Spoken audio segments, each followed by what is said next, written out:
جب دیکھا کہ ٹس سے مس نہیں ہوتی، ملازمہ کے ہاتھ کھانا بھجوا دیا اور ملازمہ نے اپنے ساتھ والے خالی کمرہ دکھا دیا کہ ادھر آپ کا بستر لگا دیتی ہوں، آپ کی آپا تو اپنے بیڈ روم میں جا کر سو گئی ہیں۔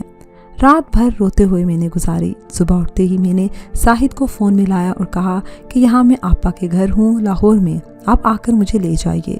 وہ تقریباً 4 گھنٹے بعد آ گئے اور آتے ہی بولے، میری پیاری شریک حیات، تمہارے بغیر میرا گھر سونا ہو گیا تھا، جب سے روٹ کے گئی ہو ہم سب لوگوں کو تمہارے بغیر ایک پل چین نہیں ہے، آؤ میرے ساتھ چلو، گھر تمہارا منتظر ہے۔